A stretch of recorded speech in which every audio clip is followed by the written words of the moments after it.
அனைவரையும் டிஎன்பிசிஎஸ்சி great channel சார்பாக உங்களை அன்புடன் வரவேற்கிறேன். நம்ம இன்னைக்கு என்ன வீடியோவில் பார்க்க போறோம்னா, இந்திய கணக்காய்வு மற்றும் தணிக்கைத்துறை தலைவர் ஓகேங்களா, comptroller and auditor general of India ஓகேங்களா, சிஏஜி பற்றி நம்ம இன்னைக்கு பார்க்க போகிறோம்.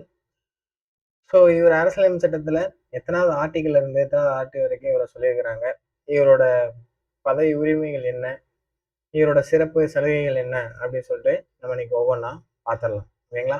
ஓகே, வாங்க இன்னைக்கு நம்ம வீடியோக்குள்ள போகலாம். இந்திய அரசியலமைப்புல இந்திய கணக்காய்வு மற்றும் தணிக்கைத்துறை தலைவர் ரொம்ப ரொம்ப முக்கியமானவர் ஓகேங்களா.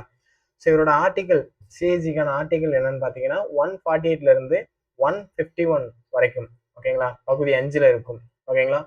இந்திய கணக்காய்வு மற்றும் தணிக்கைத்துறை தலைவர் குறித்த விதிகள் அரசியலமைப்பு 148 முதல் 151 வரை சரத்துகளில் விளக்கப்பட்டுள்ளன ஓகேங்களா.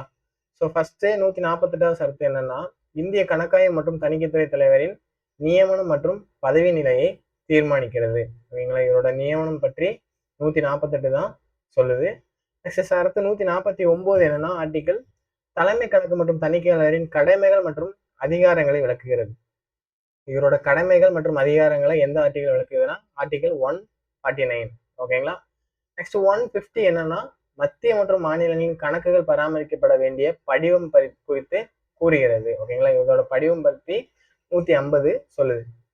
நெக்ஸ்ட் ஆர்டிகல் 151 என்னன்னா, தணிக்கை அறிக்கைகளை சமர்ப்பித்த பற்றி விளக்குகிறது ஓகேங்களா. தணிக்கை அறிக்கையில சமர்ப்பது பற்றி ஆர்டிகல் 151 விளக்குகிறது. நெக்ஸ்ட் ஒவ்வொன்றா பார்த்தலாம் தெளிவா. இந்திய கணக்காய்வு மற்றும் தணிக்கைத்துறை தலைவர் பொது பணத்தின் பாதுகாவலராகவும் பொது கணக்கு குழுவின் ஆலோசகராகவும் செயல்படுகிறார் ஓகேங்களா. பொது கணக்கு குழுவோட பாதுகாவலர் இப்ப யாருன்னு கேட்டீங்கன்னா இந்த சிஏஜி அவங்க தான். நெக்ஸ்ட் பொது பணத்தின் ஆலோசகராகவும் இவர் செயல்படுகிறார் ஓகேங்களா. நெக்ஸ்ட் இவரோட பதவி நியமனம் மற்றும் அவரோட தகுதிகள் பத்தி பார்த்துடலாம். சரத்து 149 ஆர்டிகல் 149 ஏற்கனவே 48 ஏற்கனவே பார்த்த மாதிரி இவரை நியமிக்கும் அதிகாரம் குடியரசுத் தலைவருக்கு உள்ளது. 148 வந்து ஒரு தணிக்கைத்துறை தலைவர், கணக்காய்வு தலைவரை பத்தி சொல்லுது. இவரை நியமிக்கிறது யாருன்னா இந்திய குடியரசுத் தலைவர் ஓகேங்களா. நெக்ஸ்ட் இவர் பதவி பிரமாணம் யார் பண்ணி வைப்பாங்கன்னா, இவர் குடியரசுத் தலைவரின் முன்னிலையில் பதவி பிரமாணம் எடுத்துக்கொள்கிறார். ஸோ இவருக்கு பதவி பிரமாணம் செய்து வைக்கிறதும் குடியரசு தலைவர் தான். நெக்ஸ்ட் இவரோட பதவிக்காலம் எவ்வளவுன்னு பார்த்தீங்கன்னா 6 ஆண்டுகள் அல்லது 65 வயது வரை. இது எதில் முதலில் வருகிறதோ அதுவே அவரோட பதவிக்காலம் இறுதியாகும். இப்போ சப்போஸ் 65 வயசுக்கு முன்னாடி அவரோட 6 ஆண்டுகள் வந்துருச்சுன்னா அவரோட பதவி நீக்கப்படும். இல்ல 65 வயசு ஆகியும் அவரோட 6 ஆண்டுகள் பதவிக்காலம் முடியலனாலும் அவரோட பதவி நீக்கப்படும் ஓகேங்களா. அதைதான் இதுல சொல்லியிருக்கிறாங்க.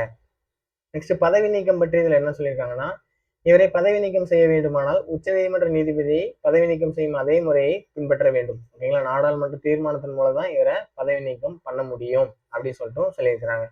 ஸோ இவரோட பதவி விலகல் கடிதத்தை யார்கிட்ட கொடுப்பாங்கன்னா குடியரசுத் தலைவரிடம் தான் ஓகேங்களா. குடியரசுத் தலைவரிடம் தான் தனது பதவி விலகல் கடிதத்தை அளிப்பதன் மூலம் இவர் பதவியிலிருந்து விலகலாம். தடை எதுக்காகனா, இவர் ஓய்வு பெற்ற பிறகு மத்திய அல்லது மாநில அரசுகளில் வேற எந்த பதவியையும் வகிக்க கூடாது.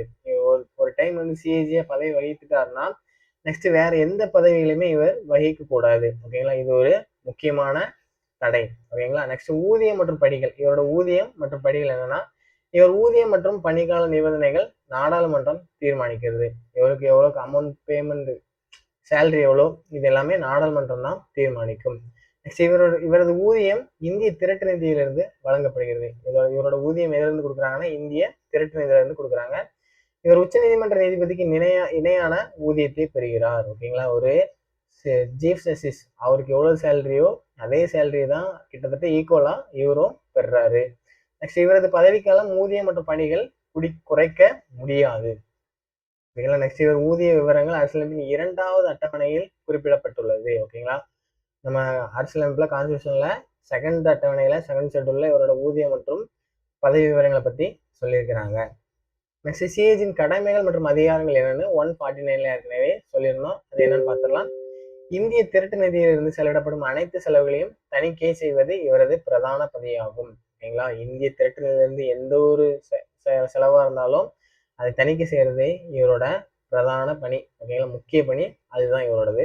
நெக்ஸ்ட் மத்திய மற்றும் மாநில அரசுகளின் வர்த்தகம், உற்பத்தி, லாப நட்ட கணக்குகள் மற்றும் இறப்பு நிலைகளை ஆய்வது இவரோட பணிதான். எவ்வளவு அமௌண்ட் இருக்கு, எவ்வளவு உற்பத்தி பண்ணியிருக்கிறாங்க, எவ்வளவு நஷ்டம் ஆயிருக்கு, எவ்வளவு லாபம் வந்திருக்கு, இது எல்லாமே ஆய்வு செய்து இவரோட வேலை நெக்ஸ்ட் மத்திய மாநில அரசுகள் திரட்டு நிதியிலிருந்து எடுக்கும் பணத்திற்கு சரியான கணக்குகளை பராமரித்தல். திரட்டு நிதியிலிருந்து சென்ட்ரல் கவர்மெண்டாலும் சரி, ஸ்டேட் கவர்மெண்டாலும் சரி, எவ்வளவு காசு எடுக்கிறாங்க அப்படிங்கிறது எல்லாத்தையுமே இவர் தான் கணக்கு பார்த்து வச்சிருக்கணும்.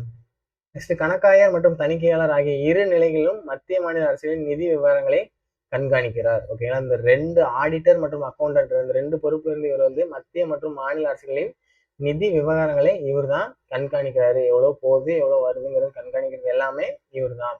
நாட்டின் ஒட்டுமொத்த நிதிமுறையை தனது கட்டுப்பாட்டில் வைத்திருக்கிறார்.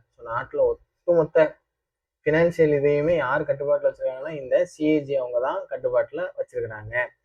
நெக்ஸ்ட் இந்திய கணக்காய்வு மற்றும் தணிக்கைத்துறை பின்வரும் நிதிகளின் செலவுகளை தணிக்கை செய்கிறார். ஓகேங்களா, இதுபடிலாம் அவர் வந்து தணிக்கை செய்கிறார், எவ்வளவு வச்சிருக்கணும் என்ன. ஆனா இந்திய திரட்டு நிதி ஃபர்ஸ்ட். ஓகேங்களா, நெக்ஸ்ட் இந்திய அவசர கால நிதி, நெக்ஸ்ட் மாநில திரட்டு நிதி, மாநில அவசர கால நிதி, நெக்ஸ்ட் மத்திய அரசாங்கத்தின் துறைகளின் கணக்குகள், நெக்ஸ்ட் மாநில அரசாங்கத்தின் துறைகளின் கணக்குகள், நெக்ஸ்ட் பொதுத்துறை நிறுவனங்களின் கணக்குகள். இது எல்லாமே சிஏஜி தான் கண்ட்ரோலா வச்சிருக்கிறாரு. ஸோ இதை பத்தி முக்கிய அறிஞர்கள், ஓகேங்களா, அம்பேத்கர் இவங்கெல்லாம் என்ன சொல்லியிருக்காங்கன்னா இந்த பதவியை பத்தி, இந்திய அரசியலமைப்பின் கீழ் தணிக்கைத்துறை தலைவரின் பதவி மிக முக்கியமான பதவி என்று டாக்டர் அம்பேத்கர் அவங்க வந்து புகழ்ந்துள்ளார். ரொம்ப ரொம்ப முக்கியமான பதவி அப்படின்னு சொல்லிட்டு இவர் வந்து சொல்லியிருக்கிறாரு. நெக்ஸ்ட் இந்திய நிர்வாக அமைப்பு முறையை ஆய்வு செய்த பால் ஆப்பிள்பி பிரபு இந்த பதவியை நீக்கிவிட வேண்டும் என்று பரிந்துரைத்தார். ஓகேங்களா, இந்திய நிர்வாக முறையை இவங்க வந்து ஆய்வு செஞ்சு இந்த பால் ஆப்பிள் பிரபு வந்து ஒரு அறிக்கை சமைச்சிருப்பார். இதுல வந்து இந்த சிஏஜி பதவியை நீக்கிவிட வேண்டும் அப்படின்னு சொல்லிட்டு சொல்லியிருக்காங்க. எனினும் இப்பகுதியின் பயன் கருதி அரசியலமைப்பு சட்டம் அந்தஸ்து கொடுக்கப்பட்டுள்ளது. இதோட யூஸ்ஃபுல் எல்லாமே, பயன் எல்லாமே நம்ம ஆட்கள் கருதி இவங்களுக்கு வந்து அரசியலமைப்பு சட்டத்துல அந்தஸ்து கொடுத்து வச்சிருக்கிறாங்க. நெக்ஸ்ட் கணக்காய்வு அறிக்கை 151. ஓகேங்களா, ஆர்டிகல் 151 படி கணக்காய்வு அறிக்கையில் என்ன சொல்றாங்கன்னா, மத்திய மற்றும் மாநிலங்களின் கணக்குகளை இந்திய கணக்காய்வு மற்றும் தணிக்கைத்துறை தலைவர் குடியரசுத் தலைவரிடம் சமர்ப்பிக்க வேண்டும். குடியரசுத் தலைவர் அதை நாடாளுமன்றத்தில் இரு அவைகளிலும் வைப்பார். ஓகேங்களா, ஃபர்ஸ்ட் இது வந்து குடியரசுத் தலைவர்கிட்ட தான் அந்த சிஏஜி சமர்ப்பிக்கிறாரு. ஓகேங்களா, நெக்ஸ்ட் குடியரசுத் தலைவர் வந்து என்ன பண்ணுவார்னா இந்த அறிக்கையை அப்படியே நாடாளுமன்றத்தில் இரு அவைகளிலும் சமர்ப்பிப்பார்.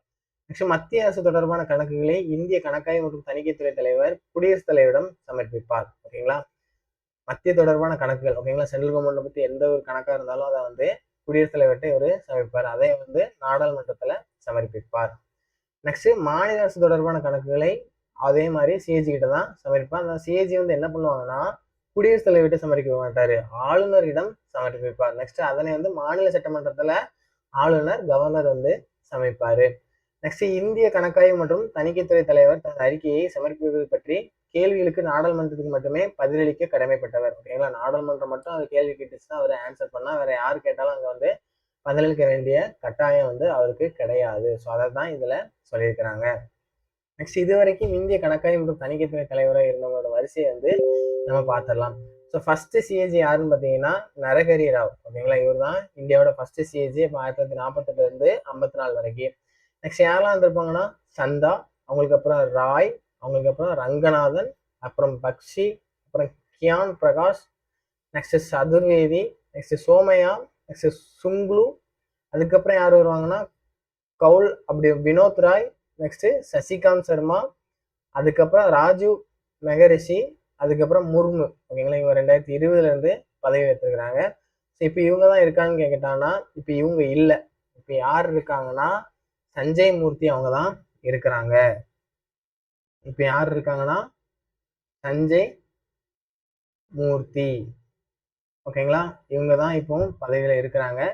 ஸோ இப்போ இந்த சஞ்சய் மூர்த்தி அவங்க வந்து எப்போ பதவி ஏற்றாங்க அப்படின்னு சொல்லிட்டு நம்ம கமெண்ட் பாக்ஸ்ல பின் பண்ணிடுங்க. ஓகேங்களா, இதுதான் இன்னைக்கு உங்களுக்கான கொஸ்டின். ஓகேங்களா, ஓகே, தேங்க்யூ.